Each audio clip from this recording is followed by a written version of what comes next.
Adventure in Pipeman on W4CY Radio.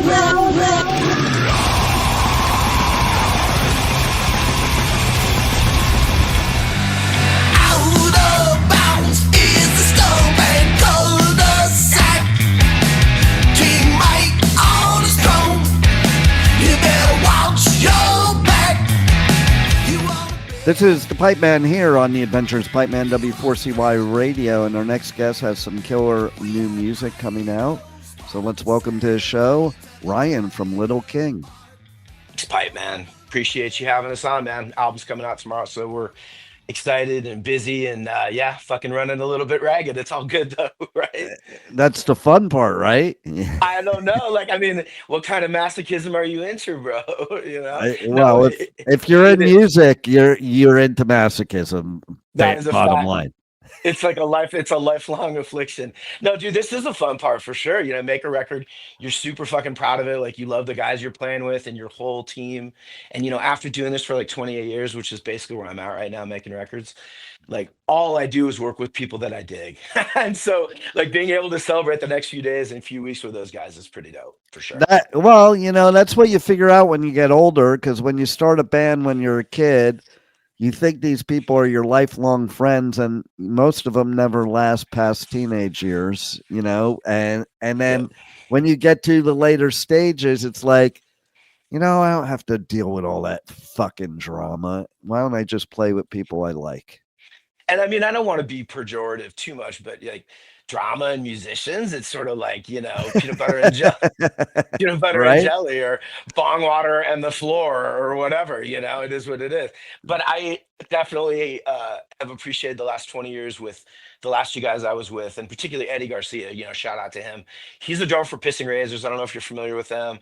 He's played in Overkill for a while. He's been around, and he and I have made a bunch of records together, like 5 over the last 20 years. And so this is the first one I haven't made with him since 2003. And I think just like having a fresh perspective, you know, I live in Tucson now, and Eddie's in El Paso. And so for the longest time, no matter where the fuck I was living, dude, in the US, like Delaware or San Jose, Seattle even, I was always going to El Paso to make records. But this time, you know, I've been in Tucson 5 years, and I take care of my mom and I take care of my son. I'm a single dad too, amongst all the other fucking 9,000 things that I'm doing, you know. So I just wanted to stay local. So I found someone cool here and got some new musicians, even though Dave, the bass player, played on our last couple records. He plays cello too, so he's a ranger. But yeah, dude, just kind of a breath of fresh air. And just like, as I listen back to the tracks, you know, you should always take a couple weeks off from listening to your stuff when you're done, you know, 'cause it's just not fresh, dude. Like, it sounds terrible. Right. To be honest with you. But after going back after a couple weeks and revisiting and getting ready for all the interviews and the press and stuff, yeah, dude, it's like, okay, I listened back and I was like really glad for the decisions that I made this time. They were pretty adult. Nice. Yeah, dude. Well, I think one of the best decisions you made too is not having to go to El Paso, because if I never have to go to El Paso, I'd be perfectly happy. You know, there's a charm there, and it's hard to explain to people who haven't lived there, because yeah, clearly, like, if you're on fucking I-10 blazing east or west, it's a blow through. There's nothing to recommend it. But when you get in and you start to meet the people and you find the nooks and the Mexican food, which is absolutely it's good for excellence, bro. Mexican food for sure. But yeah, and I have so many homies there, dude, and they're just salt. I mean, it's not the most affluent city. It's not the most highly like master's and PhD level educated city, but there's some fucking great people there, dude. And so even though, yes, it is not like Bali or like Big Sur, you know, it's not. No one's ever going to mistake it for that. At least like the people are pretty down to earth there, to be honest with you, compared to almost all the other places I've ever been. Well, that's good to hear. My daughter was her ex-husband was in the military, so they were stationed in El Paso for a while. Yeah. Fort Bliss brings they're like 60,000 people at Fort Bliss or something. But the peripheral plus, I mean, that's a huge part of like the economy and what goes on there. But yeah, we made a ton of records there, dude. And like, I've recorded there for a long time. And yes, it's nice to stay home. Tucson's lovely. I like my life here. And you know, I'm 53 and this is my 8th record. And so it's time to like make some changes. But at the same time, it like still sounds like me. Like, I can't fucking get away. I can't get away from myself, you know, ever. So it should always be your foundation, right? It's just what you evolve from that foundation. Yeah. That's the way I look at it. And I you know? think, and as a thoughtful and hopefully introspective artist, you're not necessarily looking to say, okay, I've got to progress different guitars, different snare sound, different arrangements. I don't think that you have to set out necessarily to be that way as a long time artist, but I do think it has to be at least part of the equation, because I don't want to make the same music over and over again. But I also know I'm, true to the fucking core of who I am, and I always have been, over all these last years. So do we think about it a little bit? Yeah, maybe. But the main thing is, like, I have to listen back now to my back catalog because it's been at it for a minute, right? And so I have to make sure I'm not like repeating hooks, for Yeah. example, repeating words, because like we're all predisposed to like going back to our fucking habits, right? Of these words, these phrases, these on the guitar, these phrases. And so I do definitely hammer my new songs against my old songs. Be like, okay, cool. That's actually original. Like I actually haven't done that before, which is at this point, it's kind of like a fucking minor miracle. But we do that. It We is do it progress, is a miracle. It is a miracle because there's plenty of bands that they write new music and they don't even realize that it's kind of the old music, because it's just hammered in your head. Yeah. It's one of those old school tricks that you learn. I was just telling my girlfriend yesterday, we were having a long conversation, and the recurring theme was that there is no substitute for experience. And there it literally isn't. Like it is not something that you can approximate. And I was like, and it's like if you're a fucking brain surgeon, dude, like you can't describe to somebody what it's like to cut someone's head open and like do it justice. And it's like, I'm not saying that rock and roll records are like brain surgery, but there is a I certain thing. And like the experience is like, okay, I've made all of the fucking mistakes in the business and in the music. Like I've seen them all. So now it's like, dude, if they're slipping through as many hands as my music is through now, then shit, I guess it's just meant to be there, you know? Right. And you're right though, it's a good analogy because I actually use that analogy for my industry. It's like Interesting. because, I have professional studios, state of the art equipment. And you have these people out there that think just because you can buy some $50 bundle and do it in your bed that you should. And they have no clue how to run a mixer board. They have no clue about sound quality. They just have all ego, like my content is great. And Yeah. they watch a YouTube video to learn how to do a radio show or a podcast. And my analogy is always like, yeah, you can watch a YouTube video on how to do brain surgery, and it doesn't mean I want somebody putting a scalpel to my head. It's interesting. We live in the age, and particularly the generation. I'm Generation X, I guess, Me but the too. generations behind us, millennials and Z and whatever. Fuck, I don't know all the names of it. But they have the most access, and we have the most access to information in the history of the world. Everything is our fingertips. Like it blows my mind, what you and I can, basically get hard, cold facts and figures and dates and things like that. Like that, like, dude, we were pouring through encyclopedias, but of course we were, Right. just to try and get through like junior high, dude. Like we had to do it, even elementary school. But with all of this access to information, we seem like we're the least likely to use it.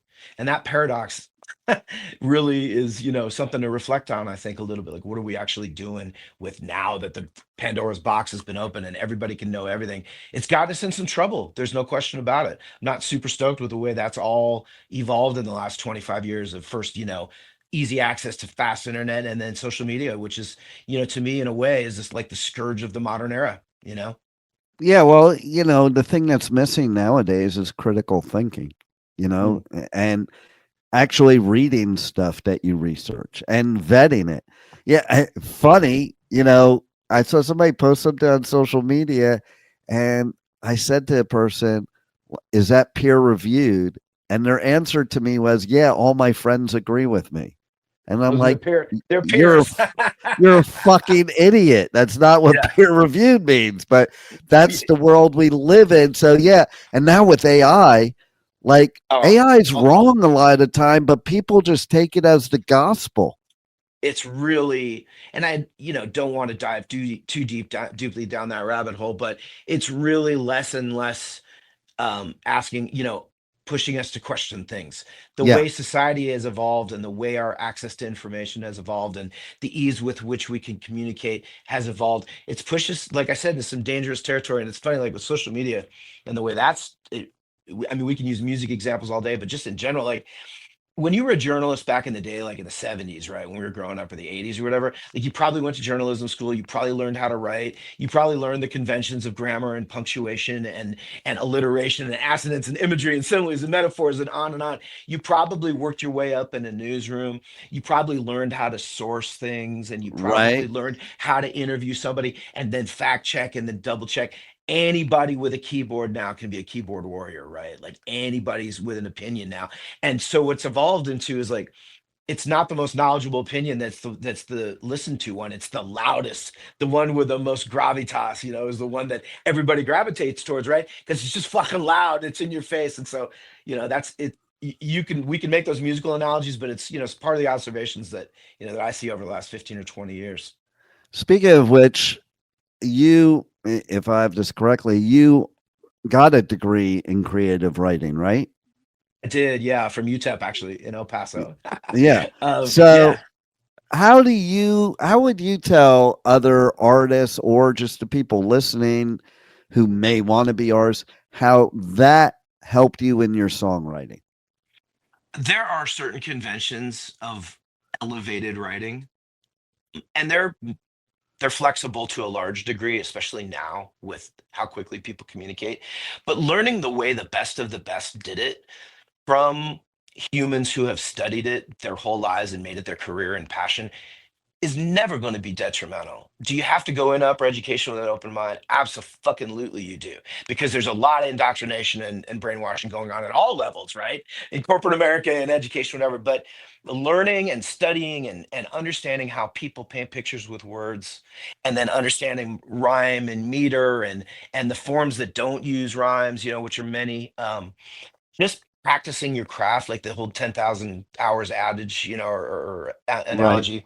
Um, I think it prepared me to try and find my unique voice more than anything. And I think authenticity in this day and age is what really we crave. And even if fucking people don't, I'm gonna do it anyway, dude, because that's how I'm going out, is just being my true authentic self. And so learning how to synthesize that, like what's going on in here, into lyrics or into short stories or into poetry, that's really how creative writing's informed. And so now when I sit down, I'm writing a song, like I bring some a lot of thought to it, and I don't want to repeat myself again. But there's so many things going on in the world. There's so many things that are going on personally. There's so many things that are going on personally that are universal, and that to me is like what makes a great song.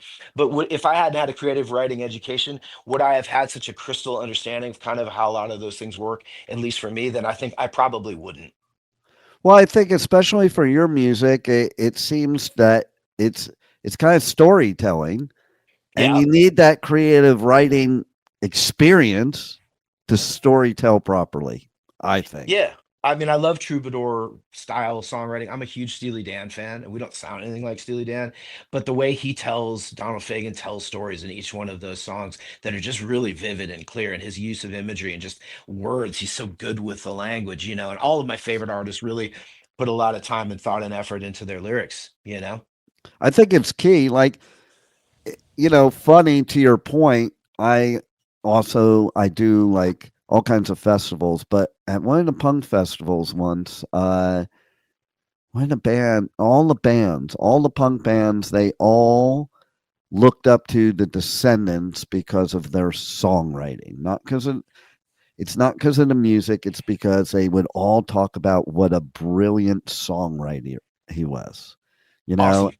Yeah. and I think that is key. Like that's how, to me, that's the hook. Okay, Sure. because if you can relate to that songwriting and it's something that can take you somewhere else, Yeah. that's good songwriting. Well, everything, and this is not an original thought by Ryan Rosoff from Little King. This has been said before, but like everything should serve the song to a degree. And it's kind of okay, Yeah, what's the general vibe of this song? And then specifics, the things that you can pull into it, whether it's the actual composition, whether it's instrumentation, that can further that song. And like, dude, there are a million fucking guys that can play sweeps faster than I could ever. Like, and I don't have the discipline or the time or the energy to sit down and become, like I used to be, even, which is like really worshiping Megadeth and Steve Vai and guys like that. Now for me, as we get older, I've reflected on my legacy a little bit and kind of the things that I'm trying to, stand back and be proud of and that can live on, hopefully after me and through my kids and things like that. And the magic of the interwebs, right? The music's fucking everywhere forever, so can't Right. escape it whether you like it or not. But like what my legacy wants to be is being able to tell stories and being able to make them relatable, setting them the music that's a little bit more interesting than maybe just 4/4 all the time or the same tempo and same keys. And so now, as I'm reflecting on legacy, that's really it. Too, is like writing the songs, the perfect song, and we edit, we write, we re-edit. These are not sit down and jam a couple hours at the session, at the studio, and Right. then kick them out. I've done that in the past, and there's no shade. Like, dude, I like that too. It's fun. I mean, and it's a whole different challenge of your musicianship and a part of your brain. But certainly, like when I'm looking to put something out, and I'm looking for this is Little King 2025. Like I do want to make sure that there's some memorable stuff on there. And if people don't like it, it's like, fuck, dude, what can I do? Like, next, I'm cool with that. You I've can't done it to other please bands. everybody. That's why you got to please yourself, and then Just your please yourself. tribe will come. That's You it. know. Authenticity. That's what we're saying. Being authentic to who you are and what you're trying, the message you're trying to put out, and hopefully people can sense that and they gravitate towards it. I hope. Well, totally. So the new album is called Lente Viviente, That's and my correct. and my question is, what made you want to make it the name of the album in Spanish? So backing up a little bit to the beginning of last year, I started a new company. I like entrepreneurship too. I've been a dad my whole life, and I've got to support family and kids. I have two children that I basically raised, financially 100% pretty much.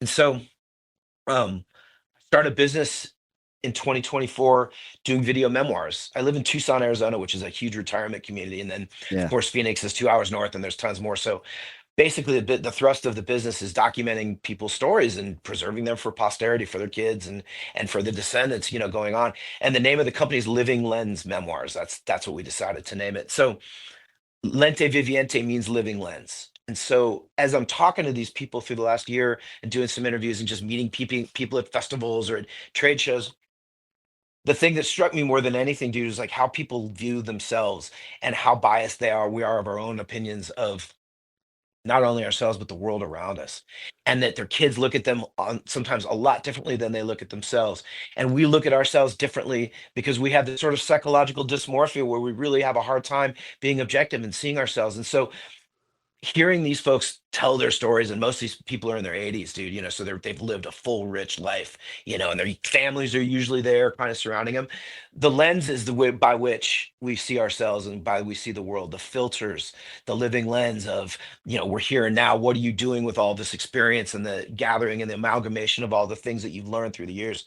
So basically the album Lente Viviente is the living lens, and it's all of the different ways that filters and perception affect how we act and how we react with each other. See, that's why I wanted to hear the whole story behind it, because to me, Lente Viviente sounds much better than Living Lens. It just And sounds cooler. and I agree. And also, dude, I'm in Tucson. This is definitely 44%, Latino. And I lived in El Paso, as I said, for a long time. And I've been in the last, 25 years or so, in Spanish culture, really 35 years, because I moved down here first in 1990. So I have great love for Spanish. And my drummer's Mexican. He's from Mexico. So, Nice. yeah, shout out, dude. And I don't know. The other thing too, like from the business side of it, bro, is like you look before you make an album and release it, you look to see if anybody else has used the name. Does that Yeah. name exist on Apple Music and Spotify? And the fact of the matter is it doesn't. It Well, there you doesn't. go. That's great. It does as of midnight tonight. There it is. There it is. There it is, yeah. And in South Florida, when you call a company and it says press 1 for this and press 2 for this, it's press 1 for Spanish, 2 for English. So Same I here in feel you. Tucson, Arizona. Same here in Tucson, Arizona, bro. Love There it. it is. Yeah. There Yeah. it is. Well, we're the And fucking interlopers though, dude. They were totally here first. Like oh we yeah. moved in, Yeah. And you know what? The fact of the matter is I like the Latin culture, man. Same. We could learn from them. Yeah, That's we my should. viewpoint. We should be, and we're so, again, getting back to the theme of the album, right? We're so biased. We're so indoctrinated and immersed in our own beliefs and our own cultures, and many of us, raised in a very narrow view of how the world works without the experience of another culture and things like that. There's so much. We're fucking humans, dude. Like Yeah. the artificial lines and like what north or south of the line, where you were born is so fucking inconsequential. Like the amount of melanin you have in your skin is so fucking inconsequential to like what kind of human being you are inside. No doubt. There are amazing people in every race, creed, and color and culture, sexual orientation, gender, whatever. And there are fucking douchebags, dude, in every one of those Oh, no doubt. sectors. So there you go. And I totally agree with that. And the fact is, you hit on something I'm big about, and that is like until you travel out of your local area, you Yeah. don't know shit because you know what people do. I remember the first time I went to Europe, and I was like, "What the hell was everybody telling me?" Because Yeah. I don't buy it now, because we're so sheltered. Like I have my ex-wife, her grandfather never left his street his whole life. Yeah. Okay. And it's like, man, there's so many different things to experience out there and What cultures and how people are. We can all just learn from each other. Well, and the more you know, the realize you don't know a fucking thing. So when Exactly. you get to that place in your life where you are humble to the big picture of it all, and the fact that we're always learning and growing creatures that can't know anything, like we just don't have the capacity. When you come at peace with that, the only thing that lasts, dude, is kindness, Yeah, you know, and totally. gratitude and humility. The things that are true and pure that we know, no matter what religion or background or atheist point of view you're fucking coming from, dude. Like those things are universal. Like no one's gonna regret going out as like the kindest, gentlest, most humble, most helpful person. So the further we stray from that, whatever the reasons are. So when you go to these different countries, like you go to Europe, or I was in Morocco this summer for I 5 days, was which was, too. oh no shit, dude. I That's was in so Marrakesh. wild. Oh, that's cool. I was in Marrakesh with my son. Like that was his graduation When trip. did you go? Okay, so I No shit, did dude. radio coverage at Download, and then I was doing Hellfest, and so in between, I flew to Marrakesh. I That's where was we there were. in June. In June in Yeah. Marrakesh. That's so funny. So we were there end of July and into August. So we flew to Barcelona and we spent like 4 days in Barcelona. And then it's like a $60 trip, dude. Flying in Europe is I know amazing. it. So cheap, dude. So cheap. So we went down there for 5 days and did the souks and did the Medina and did the Camel and did the Agafay Desert and the Atlas Mountains and all of that, bro. It was amazing. Yeah. Yeah, and what I find amazing is when you go to places like that, all the things that maybe you were taught or brainwashed about just disappear because you realize it's all a bunch of bullshit. And like you It's all said, a bunch of bullshit. It's all through. humans are humans, period. Yes, yes. And it's all through a filter, right? Like it's all through whatever their bias is, whatever their DNA is, whatever their experiences are. Like nobody can tell me about Marrakesh now because I've been there. Right? Like I've seen it and we walked that whole fucking deal. Did you walk all the souks? Like, did you go through the market and do that whole thing? Oh, yeah. And I learned Amazing. something. Okay. So I learned something very good in that marketplace. Whether you speak Spanish, English, or French, they will not stop hawking you. But if Yeah. you tell those merchants, if you say lo shukra, they Sugar. immediately stop. Yeah, that's the Like secret code. that's and that's basically no thank you in Arabic. So That- so if you say it in Arabic to them, they'll listen. Otherwise, they'll just keep coming at you.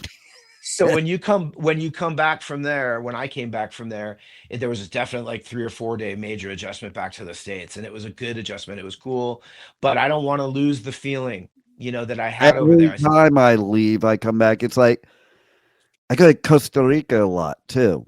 Love And it's Costa Rica, like, dude. oh, Big time. I love it That's too. I love the people there. The me people too, are dude. just absolutely Well, they amazing. have no fucking military, dude. They abolished it in 1946. President said by decree, after World War II, like we are never having constitutional And they military gave again. free healthcare and free education instead of military.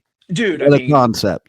I'll what a tell you, concept. I have a story about that because so I had 2 heart attacks surfing. One was in Hawaii. Wow. And the idiots in the American healthcare system that charged me $400,000 almost killed me because they caused the second heart attack. The second Jeez. heart attack happened in Costa Rica after I was cleared of a year of, supposedly getting better. But the difference I found, okay, so it was absolutely amazing. The cardiologist that's going to do the procedure on me in Costa Rica, He's at my bedside calling the insurance company, like no receptionist doing that. He did it himself. And they said to him, he needs this procedure or he's going to die. And the insurance company's answer to him, typical, well, it'll take 48 to 72 hours to process the claim, and it's a weekend, so it'll probably be longer. He goes, you don't understand, he'll be dead by then. They didn't give two shits. He hangs up the phone, and what they did next shows humanity, okay? Because they put me in their social security system so I could get free health care. Like Unbelievable. another country, a third world country, puts me, who's a gringo, in their healthcare system so I could get treated for free and my life saved. But my own country is like, fuck you. Why is it that, and that's a fucking amazing story, and thank you for sharing that with me. It moves me to hear those kinds of things. It's the humanity and all of those things that we were just talking about. Why can't we all across political and social lines and gender and socioeconomic lines agree that that's who we want to be? Like, why can't Right. that be? Because I think if you tell that story to 100 people, 100 people are at least going to have some reaction of like, wow, that's fucking amazing, gee, that sounds incredible. Maybe half of those people like, well, but I'm not in favor of socialized medicine. And okay, Right. we can have that conversation, but why not? Let's examine like what our priorities are. It's like, why a country like Costa Rica and all of the other 32 quote unquote industrialized nations throughout the world have it and we don't? You tell me, dude. I mean, it's straight up greed. Well, Bali, you mentioned Bali in the beginning. I was in Bali for like 3 months and I got sick and I was walking by on one of the nooses and I saw this like little, walk-in clinic, looked it up, had good reviews. I walk in, I shit you not, I was in there for 15 minutes. The doctor not only treated me, diagnosed me, gave me the meds. I didn't have to go anywhere else. By the next day, I was perfect. And it cost me a total with the medications and with the doctor's visit, $42. Like that would be like a $500 bill at least here in Florida. I can tell you that right now. You hear things like that, and it does make you want to make another record and call it healthcare travesty. No, I don't I know know, if right? that's gonna like just with a fucking little red cross and like a stethoscope. You're giving me ideas, dude. I like I it. mean, how can a poor country do that, but a rich country can't? Because That's of the problem. because of the priorities, because the Yeah. priorities of the people who are calling the shots and the way the system is set up to be so capitalistically dominated and so haves and have-nots, intentionally, like that's the way we operate. When that is literally the way the system is set up and supposed to be, those kinds of things like the altruism goes away eventually. And I'm not advocating for full socialism or communism, Me but neither. there are a lot of socialist programs and a lot of prioritization of whatever money is coming in the federal government It's a that I matter of totally how you disagree with. think, too, because the powers that be, they brainwash us, the oldest trick in the book, divide and conquer, but it's Yep. mindset, too, because another example, when I was in Denmark, I was sitting around with a bunch of people, different religions, different political viewpoints, different origins. Nobody was arguing. We were all talking, and nobody had an argument. And the Danish girl, we were talking about the socialized medicine there.